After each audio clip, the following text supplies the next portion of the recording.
We're live. Hello, and welcome to the Backstory. Today, it's the backstory on Longmont's preparation for natural disasters or emergency preparedness, with kind of a subtext of preparing for the predictable while anticipating the unimaginable. I'm joined today by a panel of the people who live their lives doing just that, preparing for the predictable and anticipating the unimaginable. It is a group of experts from the city of Longmont, and we'll do introductions in just a minute.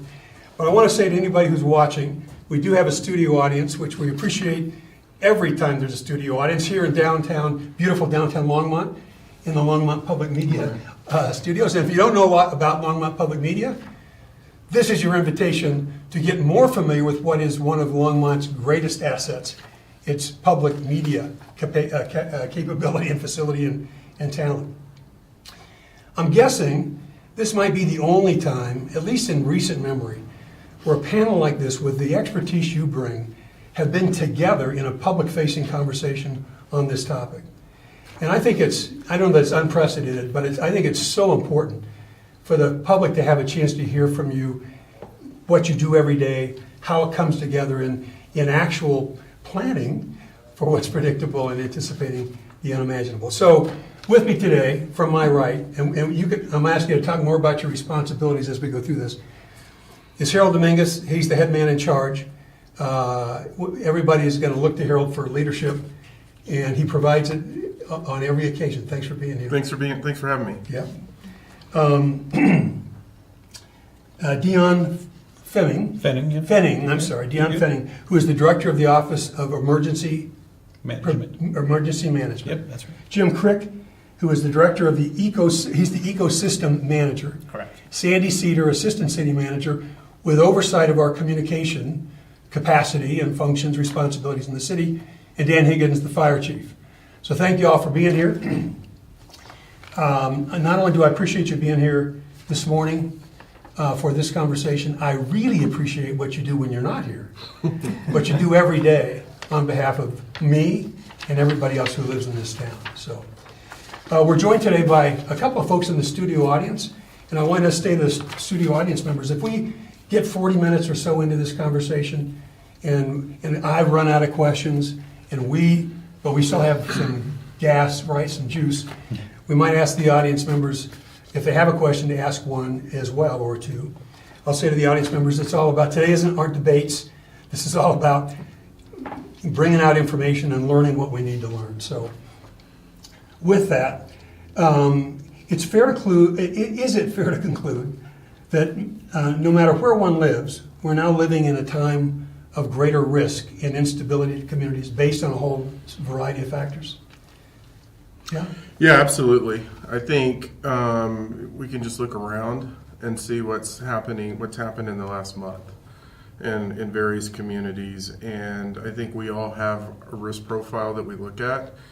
From my perspective, I talk about the fact that we're really an all-hazard city, meaning, you prepare globally through your annexes and the work that Dion's doing in emergency management, knowing that everything's going to change because not every situation's the same. But, if we look at what's happened in Boulder County, obviously the fires are something that's really impacted us. When we look back 12 and a half years, or so, 12 years. I was here a year and a half when the flood hit.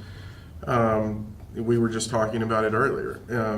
It hit in an area that we were always watching, but it hit in a different way. And so we had areas impacted that, when you look at the modeling, may not have traditionally been impacted. And then you just look at what's happening in the Midwest, the Southeast, where I grew up in Texas, and fires and tornadoes. It's, what we're seeing is really extremes right now in terms of weather and other things that it's definitely changing, and the frequency's changing. Kind of with that said, let's go down the line. Talk more about what your areas of responsibility are, what you do. We'll come back, and I have a question about specific your units and what you're prepared to lead them on. But just so everybody knows kind of how that not compartmentalizes, but what the areas of responsibility are more specifically. Yeah. Okay. The Office of Emergency Management is an office within public safety, and we are essentially responsible for assessing and identifying our risks and hazards that we have in our community, and then developing appropriate plans off of that. Planning of how we would respond and how we would coordinate responses with other city departments, external partners, and other external response agencies. We identify scarce resources that we might need to procure to address those hazards, and how we're going to go about getting those. We put our staff through training so they know what's in our plans and what's expected and how we're going to respond. And then we do a series of exercises that help us to practice what's in the plans, find where our planning gaps are, and help build some experience for folks so they know what their roles are and how they're going to respond if we have to enact those plans. And then Go ahead, keep going. if something does happen, then we're activating our plans, our staff, and our resources to address whatever the situation is. I was just going to ask you to just drill down a little bit more on the kind of tabletop scenarios you do and event planning. Talk more about what that looks like and the kind of scenarios you might be anticipating. Sure. As Harold said, the vast majority of our plans are focused in all hazards. So we try not to really focus in on one specific thing all the time, because we would get stuck on that one hazard. But we really do try to take a look at the scope of what could happen here in Longmont that impacts our community. And then we develop hazards based on, or we develop plans and then exercises and scenarios based on that. And we look at what are the possible impacts and what are systems that we expect that might fail. And how do we as a city respond to that? How do we dedicate resources to bring systems back online and to help the community to recover from that? And so our exercise scenarios really focus on a litany of problems that we have folks go through and try to solve. And if we find a major gap, then we go back to the plan and we address that with new planning procedures. We might want to come back to some more examples of what that might look like. So, Jim, talk about ecosystem management. So as ecosystem manager, I oversee our work group that does a lot of our field work to manage our natural resources, whether it's on open spaces, nature areas, our stream corridors like St. Fran Creek, Left Hand Creek. And so a lot of that work entails noxious weed control, trying to restore native species, managing our urban wildlife populations. And so where that comes into play for disaster preparedness is healthy ecosystems are more resilient to natural disasters.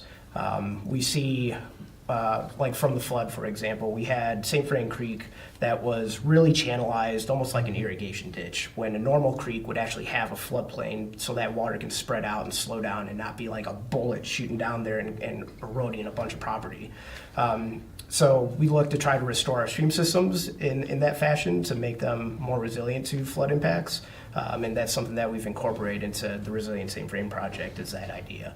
Also with our grasslands, when we consider like the Marshall Fire, one of the issues with grassland fires was having these monocultures of just single species of grasses that allow fires to spread a lot more easily.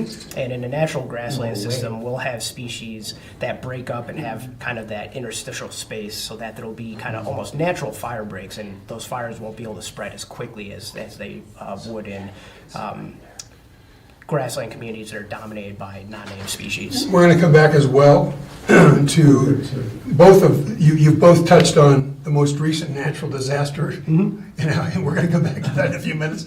Sandy, talk about your areas of responsibility, especially when it comes to communication. Yeah, thank you. So I work with the shared services, which are all of the internal groups, including communications. And so pretty much it's all hands on deck when we're doing emergency preparedness training and management. As Dion mentioned, that includes our purchasing folks, because you have to be able to get in there and purchase things and be able to procure contractors and in that kind of a disaster. It's our risk management folks. It's even our finance folks when it deals with our own staff. That includes human resources. But I think the biggest area that is the largest contributor to dealing with a disaster is our communications team. And so they're in their training around, what kind of channels would we be reaching out to people with? How are we going to get these messages out? What are the ways that people can prepare for kind of different types of disasters? I will certainly tip my hat towards emergency management. We practiced flood scenarios and pandemic scenarios years before either one of those appeared in our community. Snow events and all kinds of things. So people, I think, you're never really prepared, but certainly had some experience in thinking through what would the ramifications be. That would fall into the category of the unimaginable, huh? Yes, right. Anticipating the unimaginable. Yeah. Dan, pick it up from there. Well, as you said, fire chief, so I think most people understand that. But that is, But we do, the terms have been used a couple times here in all hazards. So it isn't just fire response, it's medical calls, it's whatever type of incident really that comes up. So, we are the first responders, tip of the spear, so to speak. But we also have an important part in the planning and organizing and prediction part of this. And we work closely with Dion's team as a component of that emergency management group. And of course, we train regularly from the standard types of calls all the way up to the major incidents.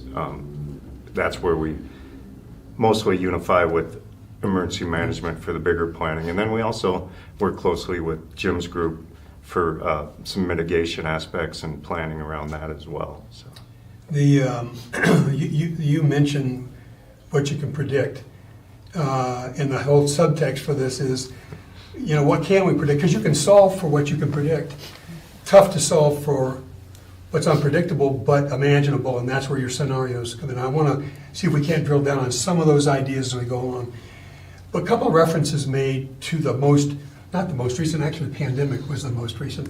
And I had some personal experience with the city's preparation for pandemics when I had a different hat on. But prior to that, just after this fellow arrived, the natural disaster that visited this community in the form of a flood, memorable for anybody who was here for sure, and still we see 12 years later. We're still recovering in the recovery process. The resilient St. Vrain, as we talk about, is a stunning example of what a community can do when it comes together with the very sources of funding and the kind of talent. But what's for the purpose of this conversation, what were the big takeaways or lessons from that event that you now factor into your planning for what might come next? I'm going to throw that out there and see who wants to just pick up on it. I can certainly tell you that, from a communication standpoint, there were a few things that I think we were missing during the flood that we ensure of now. For example, we make sure that there's always a bilingual translator every time at the EPC when it comes to time to react to something, so that we're able to provide translated material for our community. It's a big one. It's a big one, and we didn't really have anybody before that was designated to do that, and so that's one of the changes we've made in communications. The other thing is just the single source of truth, that everything communications-wise will be posted on the website. Like, that is the point of which everything spins off of. But we didn't have people that were really trained in social media, so we had librarians that were in there trying to put together social media posts and training people on the fly. And now we have an awful lot of people who are able to do both web updates and social updates and be able to get the word out in lots of different ways. So we've certainly learned a lot from that we need to be able to spread the word far and wide. We also have to build our own capacity in. I know sometimes we have some fun videos that come out from the city, and that's kind of a secret way of getting people to follow our channel so that when there is a disaster, they're already plugged in. And so pieces like that are things that we've certainly changed on the communication side. Communication is a big part of it. Yeah. Yeah. Go ahead. I was just going to add, for being on the front lines in instances like that, one of the things we learned was, so we survive by mutual aid agreements and working together with other communities, because big events, you can't do it alone. There's no way we could staff up enough people to prepare for all these events that we're talking about. So, but what we learned with the flood was everybody around here had the same issue. So we did have to learn, how are we going to manage this with the resources we have? And a number of our people couldn't come back to work because the roads were closed. They didn't have access to get back. So that was one thing. And then also making sure you have the equipment available. We had some great help from civilians. During the flood, they loaned us boats and jet skis at And dealerships. helicopters, I recall. Yeah. So, but it did show us that we were lacking in a few pieces of equipment. So we were able to purchase those and be ready for that in the event. And then we also use that thinking about other types of disasters. Now we have more wildland firefighting vehicles than we did back then, trying to be ahead of the game a little bit in that instance. And I will say, to what we were talking about before the show started, one thing that we really learned that we hope the community now understands is when the message went out, please leave your house, vacate, it's going to flood. There was a number of people that didn't believe us because this didn't happen before. Well, what happened then was we had to put our people at risk to go make rescues in those flooding houses because they just didn't think it was imaginable at that time. Like, my house is, I'm going to be fine. Yeah. And then the water started filling their first floor, and then they needed us. And so that's what I hope the community can take away from this is that, hey, if we're sending that message, please acknowledge and do your best to. Before we finish with this follow conversation, we're going to build on that. We'll come back, Sandy, to what, as you were talking about the platforms and the voices and the messaging, to reinforce where people might go. But just in terms of lessons learned from a big natural disaster event, Harold, you were going to chime in as well. Yeah, when we talk about this, fortunately or unfortunately, my career has been interesting in that, previous city in an area where we were the largest city and dealing with large fires, but also housing individuals where you get a call from the state saying we need to house people who were evacuating New Orleans in Katrina or Houston and Rita, and understanding how that stretches you has really kind of framed some of my perspective. And I think when we talk about it, I use the term a lot, systems thinking, because when this happens, I try to apply those principles to how I'm looking at it and what we're doing, because when you look at the fires and you look at the floods, there was a large system in play. And what people may not remember or didn't know was police and fire are out there rescuing folks, and they're doing that work. We have public works and operations out trying to shut down ditches and other pieces and evaluating it. And we had engineers trying to figure out how do we make cuts. And so I think it's, for me, testing the system and the work that they all do on a daily basis. And it's a little bit more basic. And it's the work that they do on a daily basis when we're looking at what do our codes say? How do we build our codes in terms of design requirements and, multiple points of access for police and fire? So when we think about our preparation that we do for this, it starts on what we do on a daily basis and how we're planning and designing and engineering our community to minimize the impacts when something bad's going to happen, because we actually just said this 45 minutes ago.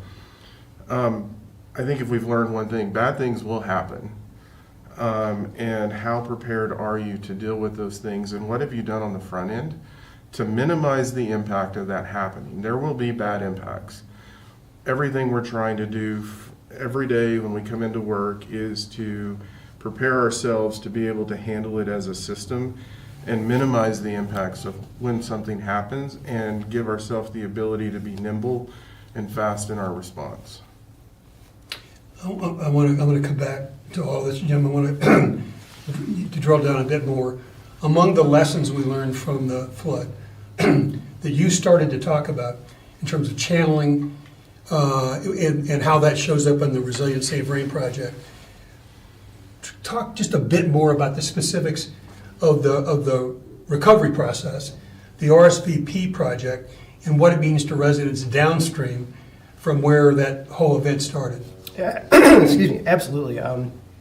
So one of the things I was going to say as far as a lesson learned from the 2013 flood in terms of just the resiliency of healthy ecosystems, particularly when it relates to our stream systems, was we noticed a section of Left Hand Creek that had been restored into a more natural type stream, where it did have a bench that the floodwaters could actually spread out onto, just upstream of Highway 119, where Left Hand Creek goes underneath the bridge.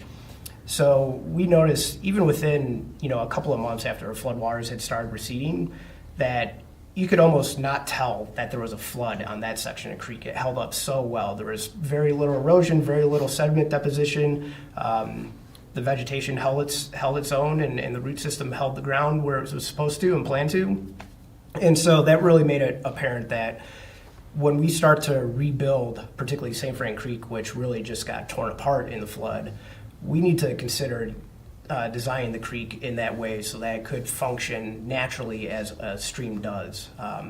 There's little that we can do to prevent things with structures and infrastructure and stuff like that, and rock riprap and walls and everything like that, when really these systems function on their own and are resilient on their own if you just let them function on their own.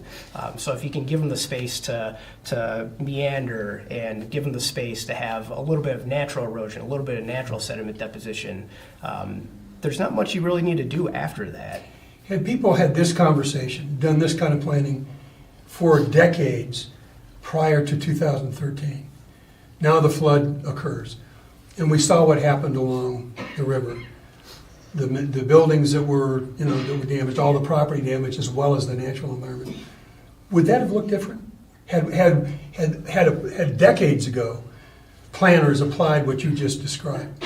Yeah, I guess with a flood, there's two factors that really cause the damage. There's the flood waters, which with Resilient St. Vrain, we are actually pulling those flood waters back out of the community and trying to keep it within a more, I guess you could say, narrow corridor. So that can be designed and engineered to do that. But then the other part of that is the erosion that happens with a flood. And that was really apparent after a 2013 flood. So being able to design the stream to be able to handle that and prevent the creek from basically just totally unraveling, that really helps. And this is not preparing for the next natural disaster, but just kind of putting a period at the end of the sentence for the one that occurred in 2013. Just so residents, anybody who watches this knows kind of just kind of project out. The RSVP project is a long-term project. Mm-hmm. It's got to be funded iteratively. There's not enough money to do it all at one time, or enough man or person power.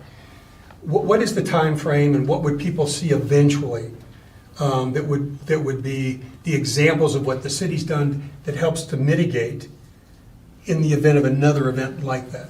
Yeah, so Resilient St. Vrain has been a long process. It's started planning and really, honestly, immediately after the flood to start that rebuilding process. And so we're actually almost at the end. We're getting there. We've got 2 more reaches to do. So there is Isaac Reach. A reach is the separate segments. So we've had, I believe it's 7 or maybe 8 different reaches that we were rebuilding the creek at a time. Segmenting the whole project. Yeah. So we've been working downstream by about the confluence with Left Hand Creek and working our way up through the city. So we've got 2 reaches left. Isaac Reach 2 is construction actually just started a couple of weeks ago, and so that's basically from the Boston Avenue Bridge upstream of Sunset Bridge. So that's getting underway, and that will reconstruct the creek and similar to what's been happening downstream of that reach. And then we've just started design phase of the final reach of Resilient St. Vrain project, which is called the Hover Reach, because that will take it from basically the upstream end of Isaac Reach 2 to a little bit upstream of Hover Road. And so once that's complete, then that will all function as one complete flood mitigation system. And really critical that these last pieces get done, because without them getting completed, all the work downstream is not really going to help as much. So everything's still at risk. They're vulnerable downstream if we don't get it finished. Exactly. And does that include the split flow? Yes. Yeah. Yep. Well, that has been obviously more than a decade's worth of work, funded in a lot of different ways. We hope that continues. We hope residents continue to support the work, as well as other levels of government, because we've seen some federal investments in this. Yeah, Tim, one of the things that we were talking about too is, we can't say to folks, we can say, well, this is, containing the 100-year flood, which is a 0.1% chance that it can happen, but you can have 2 of those, right? But you can still have 500,000-year floods. We can't say that we won't flood. What we're saying is we're reducing the likelihood that we do, and in the event that it's a much larger flood, we're going to minimize the impact of that event in what we're doing. So that's part of that planning that we're talking about, is doing the best we can to minimize the impact when something bad happens. Well, and there are both safety and huge financial Correct. savings, right? People are safer and their pocketbooks are affected because Right. of what they don't have to do with flood insurance, right? Right. So big outcomes or consequences for the city and its residents long term. Right. Recently, this whole conversation for me, thinking about it, got started as I was watching the Los Angeles fires and how horrific that was, especially after what we saw with the Marshall fire. And I did visit with Harold at the time about maybe putting together a conversation that would be a public-facing conversation from a panel like this. And then I dragged my feet, didn't get it done, and thought, well, maybe there's not that much interest on the part of the community. And then we saw this fire west of Berthoud not too long ago, grass fire, that in short order consumed a home, right? Not anything like the Marshall fire or Los Angeles, but something close to home that could get much worse. I'm just curious, did we have first responders, were we involved with that, Dan? And We did, like I mentioned, the mutual aid. Yeah. Bertha had called, asked for our help. We sent a brush truck up there to help them, as well as Loveland sent resources down as well. So I think it's important for people to hear that again and again. This is not just an all of government, but an all of Front Range, all of government's response when these things happen. And I know we've had our first responders, our fire and police officers involved in a variety of events up and down the Front Range. Anything out of that experience that got our attention that factors back into the planning, or is like, no, we were ready for this one, and we just executed on the way we needed to execute? Yeah, I don't think there's anything, I don't want to say it's, I mean, it was unfortunate, but I don't think there's anything exceptional about that one. I think it's, what it points out though is realization how fast, even grass, Yep. there wasn't a lot of trees involved in this. It was a grass fire, Yeah. and how quickly that moved and consumed that house.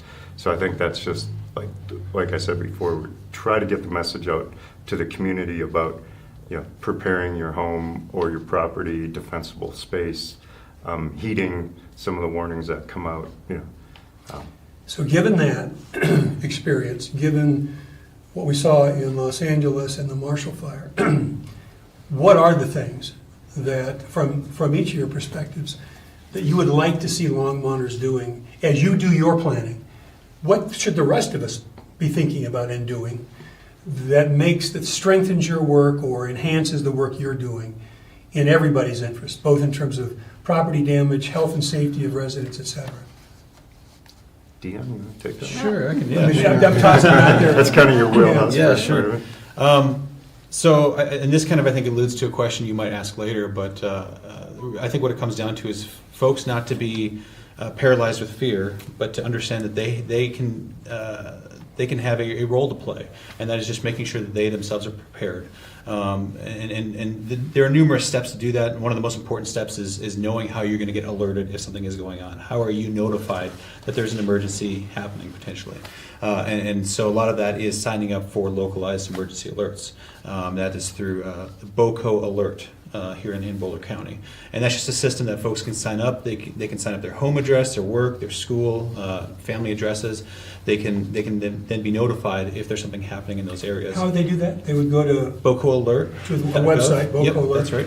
And put in their information, Yep. and they can identify how they want to be notified? That's right. And they can be notified by text, email, phone call, even fax. There's a lot of different utility in there. And then also there is a local app called ReachWell that works in concert with BOCO Alerts, and ReachWell is for language translation. It provides the alerts translated in over 100 different languages. So you can download ReachWell from the App Store? Correct. Yep. Awesome. So it's just knowing how you're going to be alerted to an emergency, and then having some kind of plan in place. It doesn't have to be a perfect plan. Our plans aren't perfect, but it's having a plan that gives you the confidence that you're ready to respond. So it's acknowledging where you are at certain parts of the day. Are you at home? Are you at work? If something happens, what are you going to do? Where are you going to go? How are you going to be in communication with your family? Making sure that your family understands, hey, if we can't get home, then we should have a rally point somewhere else in the neighborhood and outside the neighborhood that we can meet and then go from there. And so there's a lot of different steps there that folks can do just to be ready. And then, once we get the official notifications and messaging out, it's believing that single source of information and acting on it. Dan, you mentioned earlier residents believing it when the city says time to evacuate because of what it means to them and what it means to others who are going to be dispatched to pull them out of a jam if they don't respond. You've mentioned 2 resources that people could connect with. In both cases, both in the flood and some of the wildland fires that we've seen, we kind of sweep through communities. People talk about to-go bags. Yeah. Do you recommend that people maintain a to-go bag? In Longmont, we're not in the mountains, but we saw what happened in Berthoud. Yeah, and a to-go bag should be a very personal item. You should be able to customize that to your needs.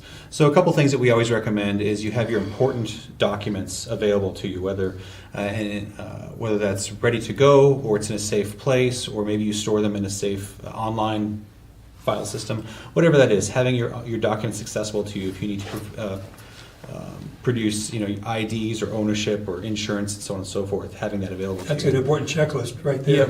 Yep. And then food and water, medication is another really important one that folks need to have extra medication or at least at hand to take with them. If you have your pets, again, having leashes or collars or crates, food and water for your pets. And you can find lists online of all kinds of good ideas of things to take. But yeah, having those things assembled in one location so you can just grab it and go at a moment's notice if that's what's required is the best practice to do. I've mentioned several times the subtext for this conversation. We can solve for what's predictable. You can't solve for some things that you just don't. But you can imagine possibilities, and that's where you do your tabletop scenarios. What kind of assumptions would you want residents to make or understandings to have about the kind of planning that you do that anticipates the unimaginable? Right, without striking fear in anybody's heart. That's part of it, right? Yep. Like this could happen or that could happen, and what would we do? Are any of those kind of scenarios you're willing to share? So I'll just say, and we've used the word a few times, all hazards. The all hazard concept is core in the emergency management world. And really what that means is you do plan for what you know, and you build up capabilities that's going to help you respond. And with that, if you're flexible and nimble enough, you can take those capabilities, you can apply them to what you don't see, what you couldn't anticipate. That's kind of just the whole realm of what we do, because we know that things that we didn't plan for could happen. But if we have our solid plans in place ahead of time, then those things can translate over. So some examples would be having the capability to shelter. If we needed to shelter residents, right, to shelter community members. We use known hazards like power outages during cold weather or flooding or wildfire if you have to evacuate your home in wildfire or flooding. We would have to shelter folks in those scenarios. Well, a shelter can be used for a lot of different scenarios, things we haven't planned for. That kind of capability can also be adapted, say if we needed some kind of cooling center on an extreme heat wave. That same concept of a shelter and the resources needed for a shelter can be adapted and switched over to a cooling center. So that's kind of the core of all hazard planning, is just knowing what kind of response capabilities we need, what community lifelines we need to sustain to keep the community viable and resilient, and then just making sure that we ourselves are flexible and nimble and can recognize, hey, the situation isn't what we planned for. Let's maybe shift gears, pivot a little bit, and apply what we know and what we have in place to this new situation. I was just going to add, in addition to that, even though the emergency may be different, flood versus fire, what have you, but we still operate under what we call an incident command system. So those roles are all filled, and we pre-plan those, we pre-train on those. So for different emergencies and different scales. So it's modular. You can build on it and expand out. It's what's used on federal very large fires or other natural disasters, but you can have it small for standard responses and then build it out as you go if the event increases in size. So that's built into every system. And then what we haven't talked about is the emergency operations center that opens up, and we get directors from around the city and different components, well, really around the county as well, to Talk more fill about those that. spots. Yeah, The emergency, operations center and that opens up for for a variety larger, of large scale resources and events. Yeah. expertise. So, And is that where the command, what was the term? incident command. Incident command, is that where? So that- you'll have an incident commander operationally in the field, and then the Emergency Operations Center, EOC we call it. Yep. That's where that incident commander can go for assistance to, so as an example, let's say we have 100 people on scene and they need to be fed. You can call the Emergency Operations Center and say, hey, we need to arrange meals for 100 people so we can get them fed. We can, and sheltering, like Yep. Deon talked about, we need to open up shelters. We have to get these people. Does who the incident commander become depending on what the emergency is? If it's fire, it would be you perhaps, or somebody under your command. Well, yeah, with the all hazards thing, usually it could be an individual or it could be a joint unified command. So there'll be a number of incidents where it would be a unified command, say with one of our firefighters or chief officers and somebody from the police department, the police chief or somebody like that. We would operate that in unison to. And then it scales. So like if you use the flood as an example, you had on-scene incident commanders at certain locations. And then you had it both for police and fire, and then you had a version of it for our operations group. And then all of a sudden, when these decisions and multiple pods start, going broader to the organization, then you find different decisions being made at different levels of where does this resource go or where does that resource go. And then that's typically when the EOC will really slide in and you're allocating resources based on where people need them, what the issue is. And there's just different decisions. So it scales all the way up in a large fire where you'll bring the feds in and they'll bring a type 2 or type 1 team in. And so it's designed to scale. And then in some cases, it was hard in the flood because we were all underwater, literally and figuratively. But then you can even move to a regional command to where you're now looking at a much broader picture. I saw that more when I was in Texas, especially because the large cities tended to be the service provider for the counties. And so you would see different versions of it, but it's scalable. Any other observations just on this? What are the technology? You mentioned an app, a website. Are there other technologies that are either emerging or that you've been using that others of us ought just to be aware of that help with preparedness and response? I think, I don't know that it's new or emerging, but I think we're using it better and better every day, and that's geographic information systems, or GIS. You've heard the phrase, a picture is worth 1,000 words, and a map is so valuable in disasters. But the ability then to layer data on a map that talks about everything from your demographics to your population type to your businesses to infrastructure to then the hazard profile itself, and be able to run a model to simulate what that might look like if a certain disaster of a certain scale or magnitude hits your community. Then what's the impact and what are the complexities because of population, business, infrastructure, and all the built environment. Really assists in many ways when it comes to planning, when it comes to mitigation, when we're conducting exercises. It's a valuable tool in all those things. And if something does happen, then we can plot information on a map. We can use that operationally, but then we can also turn and use it publicly. Individuals can access a map that tells them, where is the hazard at? What is the status of or what are the impacts on my community? Where can I go to get resources? What roads are closed? Those kinds of things. So to me, that's a tool that continues to evolve all the time, and that we've really been able to make really good use of. The modeling that you're thinking about, is that a product of the GIS system, or that GIS, you pull the data from GIS into an app, piece of software, or some other tool? Yeah, I think it depends on the sophistication level of whatever you're using. I think you would pull information from the GIS into a modeling tool itself. But that's not to say that we can't also use what we've learned from a model and then apply it in a mapping tool that then allows us to overlay on our city, overlay on a map and show us this is what this means here. And you have that modeling capability right now. I don't want to speak for you. Yes. For your departments, yeah. Yes, we yeah. do. That's kind of your little. Yeah. Well, talk about Yeah. the kind of, each of you lead a whole city. Each of you leads units within the city. Just drill down a bit on what the capabilities are.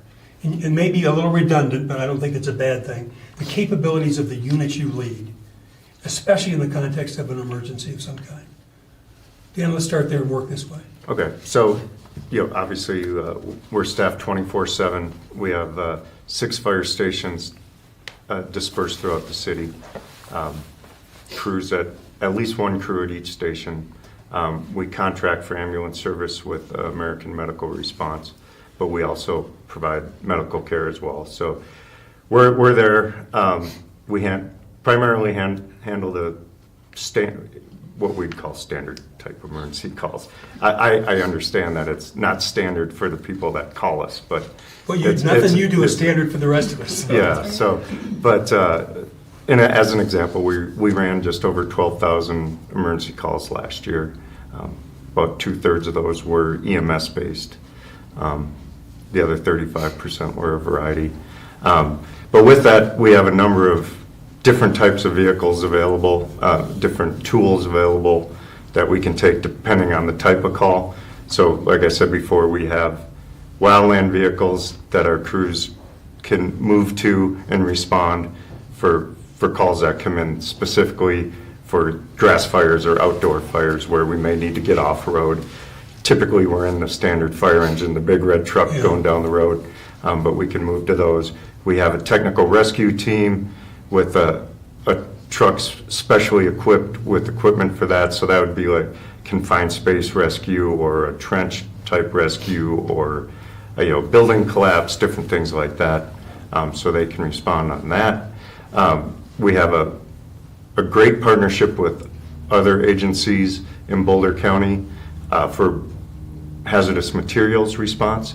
So we have a group, we formed a Boulder County Hazardous Materials Response Team.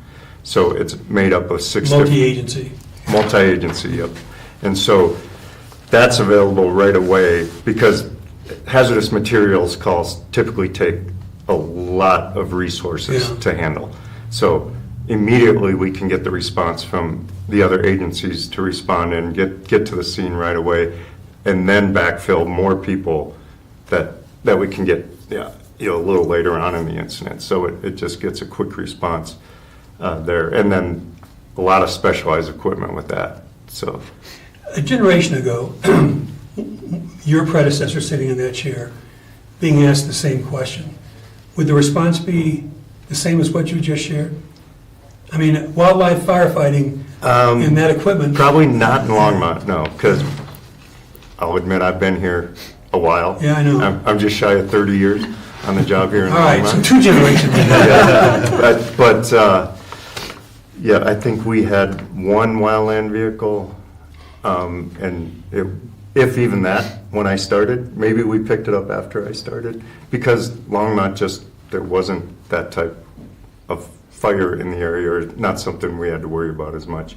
And I don't know if we had the relationships built with the other agencies in the county that we do now. So we've greatly expanded that. Hazardous materials is this new concept. It was a long time coming. It's been working great. I'm really proud of that. But back when I started again, that was kind of individualized. So each agency was trying to do it on their own, and that's very difficult to do. So the partnership that was created has really expanded the capabilities with that. So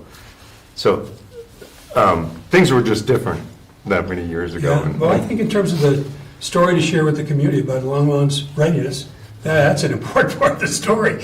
How much you've learned and how you've incorporated that in your... And I will say Longmont probably had less than half the residents when I started than they do now. So the town has changed quite a bit too. So the needs have expanded. Yeah, so yeah. It wasn't that the previous chief I wasn't, doing that. Yeah, I wasn't, I don't want to I didn't mean to disparage it. suggest that. I'm Yeah. just, as you've learned and incorporated But- and grown capacity, Yep.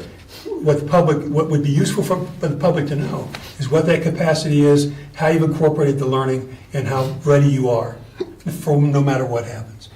Sandy, pick it up from there and drill down. I had a quite separate question in here about the platforms and voices.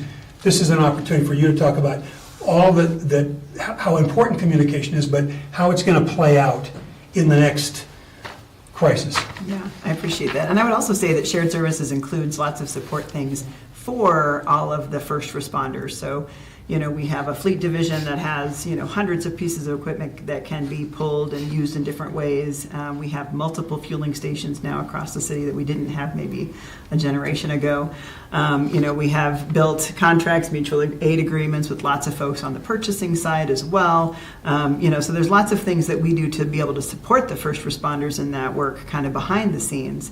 And then there's the communications piece. So certainly I think communications, really was just knocking on the door and saying, hey, you got to go, and that's changed so much with technology. So I think, as I mentioned before, the city's website is the single source of truth. It is updated first every single time. So if there's something you want residents to know, that's the thing I would like for folks to know, is that if you want to know what's happening, check out the city's homepage, longmontcolorado.gov. That's where you're going to see everything that's happening first. And then we'll take that information and put it out there on social media platforms.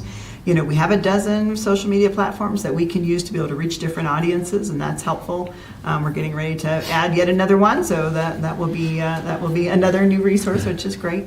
And what's nice about technology today is that we can have lots of communications people working on this from wherever they are. So we have redundancy on the website. We have redundancy on a lot of the different social media channels and things like that. But absolutely subscribing to the city's channels so that you can get those alerts and notifications. Subscribing to the emergency notifications is number one. And if you want to know what's happening, checking out the city's homepage is really important.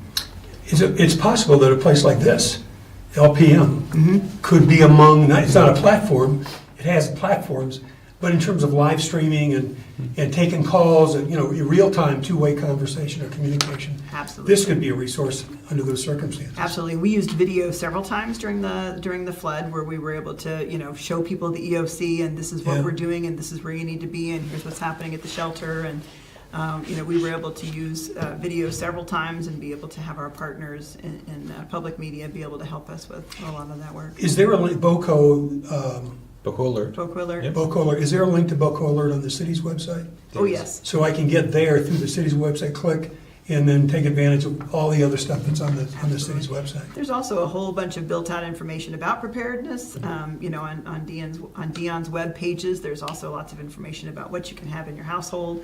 That go bag, I think the one thing that I remember during the flood was that people thought it would be like an hour or two, so they didn't bring medications. They forgot their pets, so then we were back in there doing pet rescues. And so, think about it as, let's say I'm going to be gone for a week. What are the things that I need to be able to take for a week? Yeah, And those really are good messages advice. that we would certainly put out today that, I don't think we did originally. Yeah. Jim, in terms of the crew the unit you lead and capability, you want to drill down on any more of that for the public? Yeah, I wouldn't say our crew is really kind of on the first responder side of things to the immediate response to a disaster. We're really more on the front end of preparing, planning for, and then on the recovery end as well. We really leave that to a lot of the experts with our fire department to respond immediately to those disasters. Dion, you want to add any more? Yeah, I'll just add that as the Office of Emergency Management, we're a staff of about 3. And that's okay because, most days we are involved in the planning side of things and the training exercises.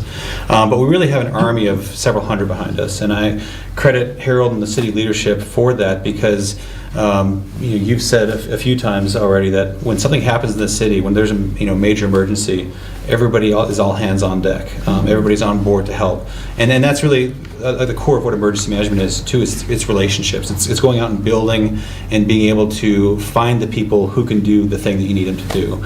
And so our world, while we have what I would, maybe it might be a little bit smaller office than maybe folks would anticipate, we have the full team of the city behind us, and they are the people who make it all happen. We just kind of facilitate relationships and getting people, the right people in the room, who can make the decisions and who can dedicate the resources and who can respond and act. So we really have every single employee in the city is huge in that regard. They all play a role, and we have that at our hands if we need it. Yeah, very impressive. Harold, you lead all these crews. Plus a host of other great people and resources. What do you want to add in terms of capability? Well, I think when we talk about it, when you look at what happened in California and even here with wildfires, water is a big thing. By the way, water, in terms of the unimaginable, not having water in fire hydrants, I'm guessing was unimaginable for the Los Angeles firefighters and others when the time before Right, hit. and that's actually why I'm saying, speaking of water, Dan and his group, you trained with the National Guard at Button Rock in terms of wildfire, so we didn't talk about that. But when we look at our infrastructure system, we've paid particular attention to things like the tank project that we just, the Price Park tank project, in terms of the amount of water we can store, what can we produce at our facility. We're starting another tank project, the Montgomery tank. They're working on that. So you're looking at water supply. We have also entered into agreements with Left Hand Water, and then I forgot what the water district is north of us for interconnects into our water system. You do that for, what happens if our plants go down? But the redundancy in that is really important to do the best that we can to ensure that when they need it, water's there and the pressures are set where they need them. So when we look at our infrastructure, those are things that we're looking at across the board. Has an impact on a daily basis, but you're also putting that into, if this, then what's there? Yeah. When we look at those projects, something you said, what's changed with technology? A lot of people know we've been putting cameras into some of our parks and other areas of our community. I could say that, on a daily basis, those have improved our efficiency and effectiveness, and we can see things. We can understand what's going on, actually have the right equipment when we need to go fix something. But we're also finding that the impact that it's having across the board from a public safety perspective, and how fast we're able to, when we have significant crimes, how fast we're able to get information. But where we're going with this camera system is really, when we look at the system we selected, it's designed where there are hundreds of applications behind it. And so one reason we went with this is there's actually an application that we can put on the camera system that we're building that will monitor stream flows. One of the things we learned in the flood was data was bad because every gauge got blown out along all the major rivers that were impacted. And so this will allow us to utilize the camera technology to see what the flow rates are actually, what's actually happening in the field, and you don't have to position it in a location where it's likely to get blown out. Here's the utility of all of this. We talk about systems thinking. Well, those same cameras are being utilized by strategic integration on an app to tell us when are the trains blocking the roads and how long will the trains block the roads. So as we're building that out, that actually will utilize an algorithm, I think, for lack of a better word, that as those cameras are placed by these locations, once they start seeing how fast the train's moving, it can be a predictor in terms of how long intersections are going to be blocked.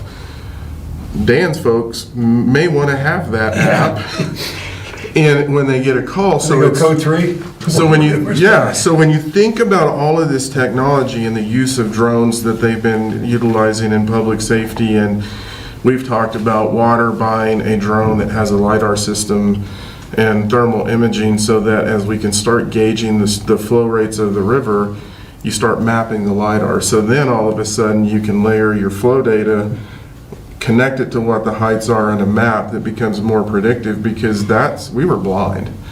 To the point you made about the helicopters, there's a point where it's just like that was your technology there, to borrow a helicopter. Yeah, it's like, get eyes on it. Can somebody get us up in the air to see? And what really happened is we got a really clear picture pretty fast also led us to cut a road, which relieved Champion Greens and some other things. But now technology's shaping it where we don't necessarily need those things, but we're building that capacity out where it's making us more efficient and effective on a daily basis. It's having a tangible impact on how quickly we can deal with certain issues. And it's preparing for the what ifs in the future. And they're practicing this every day in real life. You just operationalize it at a greater level. And a lot of people get mad at me when it snows in the organization because I don't close buildings.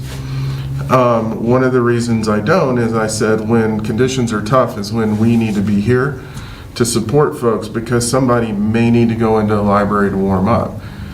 That's also a form of preparation in terms of when these things happen because who can get there? When can they get there? How fast can they get there? Where are they stuck? And those are real things that Dan mentioned that happen. So we just look at it as a system. And you bring these pieces together so it helps us today, but it's always going to be useful in these big events. That's a big answer. I mean, that's really informative and really cuts across everything you guys are doing. Yeah. It's the epitome of planning for the worst and hoping for the playing for the worst, hoping for the best, Yes, right? yeah. But you got a whole system behind that. I'm going to apologize to anybody in the audience who wanted to ask a question because we're out of time.